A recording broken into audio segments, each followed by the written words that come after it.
6 గంటలుగా Krishnalanka police స్టేషన్లో వల్లభనేని వంశీ విచారణ అయితే జరుగుతుంది.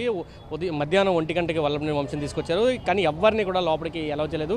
పార్టీ కార్యకర్తలు నాయకులు ఒక్కొక్కరుగా పోలీస్ స్టేషన్ చేరుకుంటున్నారు. ఎప్పుడు మెడికల్కి తీసుకెళ్తారు, చెకప్కి తీసుకెళ్తారు అనేది కూడా తెలియని పరిస్థితి. అయితే ఈ అంశానికి సంబంధించి మనతో మాట్లాడడానికి మాజీ ఎమ్మెల్యే కైలా అనిల్ కుమార్ ఉన్నారు. ఆయనతో మాట్లాడుతున్నారు. సార్, అలా చూస్తారు వల్లభనేని వంశీ అరెస్ట్కి సంబంధించి అసలు అక్రమమని చెప్తున్న పరిస్థితి. ఒక పక్క ఎవరైతే కేసు పెట్టారో ఆయన విత్డ్రా చేసుకున్నారు, మళ్ళీ ఆయన బేస్ చేసుకుని ఇంకో కేసు నమోదు చేసిన పరిస్థితి. ఎలా చూస్తారు?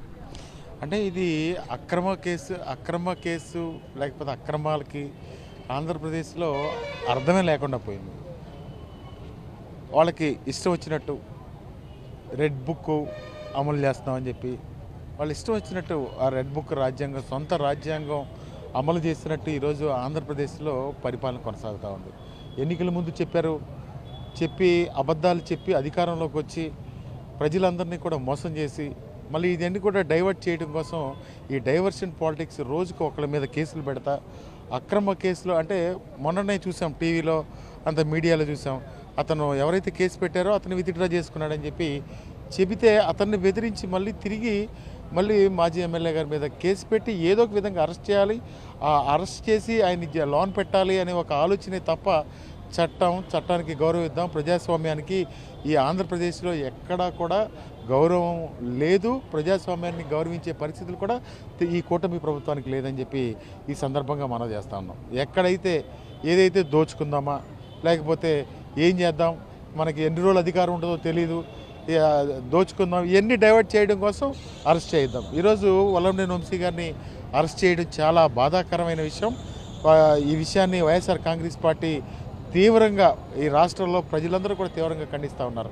ఎందుకంటే పోలీస్ స్టేషన్లో కనీసం నాయకుని పరామర్శించడానికి వచ్చిన వాళ్ళని కూడా అడ్డుకుంటున్నారు, ఎవరిని కూడా లోపలికి వెళ్ళని పరిస్థితి. భార్యని కూడా అడ్డుకున్నారు, దాదాపు అరగంట సేపు గేట్ పెట్టి నిలబెట్టిన పరిస్థితి. అంటే ఇందాకే టీవీలో చూడడం, ఆ మేడం గారిని కూడా లోనికి వెళ్ళనివ్వకపోవడం అనేది చాలా బాధాకరం. అంటే ఇదివరకు రాజులు కాలంలో ఉండేది, అంటే ఊరికి ఒక సైజ్ చేయగానే ఎవరినో తీసుకొచ్చి బంధించడం, అట్లాగా ఎక్కడికో తీసుకెళ్ళి వాళ్ళని కనిపించకుండా చేయడం, అలాంటి కార్యక్రమాలు ఇదివరకు రాజుల కాలంలో జరిగాయని చెప్పారు. మళ్ళీ ఇప్పుడు చంద్రబాబు నాయుడు గారి కాలంలో జరుగుతూ ఉన్నాయి. ఏదో తీసుకొచ్చి ఎక్కడో అసలు ఏ సమాచారం ఇవ్వకోకుండా ఇది చేయడం అనేది చాలా బాధాకరమైన పరిస్థితి. కేసులు సెక్షన్లు చూస్తే చాలా విచిత్రంగా ఉన్న కేసులు, ఒక రాజకీయ పార్టీ నాయకుడి మీద కక్షపూరితంగా పెట్టిన ఇటువంటి కేసులు పెట్టడం అడ్వకేట్లే చెప్తున్నారు. మీరేం చెప్తారు? అంటే వాళ్ళు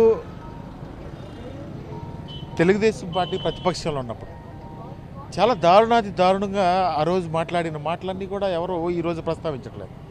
వాళ్ళు ఆ రోజు భయంకరంగా మమ్మల్ని తిట్టేవాళ్ళు, భయంకరంగా మాట్లాడేవాళ్ళు.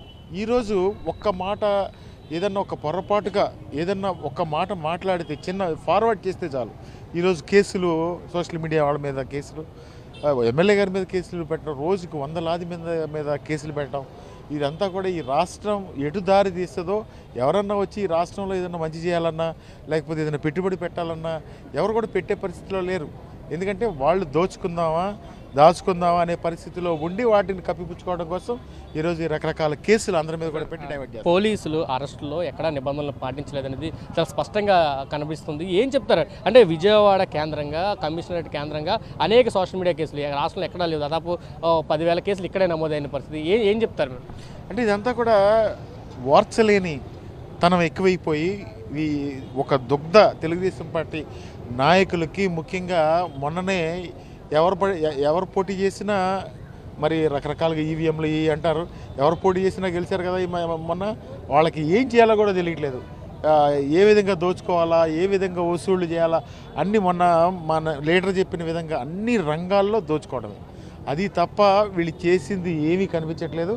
కాకపోతే ఇవన్నీ డైవర్ట్ చేయడానికి మాత్రం ఈ విధంగా కేసులు పెట్టి భార్యను కూడా లోనికి వెళ్ళనివ్వకపోవడం అది చాలా దారుణమైన పరిస్థితి. ఎందుకంటే అతను డైవర్షన్ పాలిటిక్స్లో భాగంగానే ఈ అరెస్ట్ చూస్తారా? Diversion 100% diversion politics. ఎందుకంటే గవర్నమెంట్ ఎక్కడ కూడా వాళ్ళు చెప్పిన పనులు చేసిన పరిస్థితులు లేవు.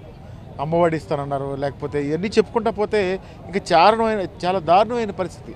చిన్నపిల్లల్ని అడిగినా చెప్తారు, ఏంటి బాబు ఈ రాష్ట్రంలో జరుగుతుందంటే ఇసుక దోపిడీ, మద్యం అమ్ముకోవడం తప్ప ఈ రాష్ట్ర ప్రజలకి ఏమి ఒరిగిందేం లేదు అని చిన్నపిల్లలు కూడా చెప్తారు.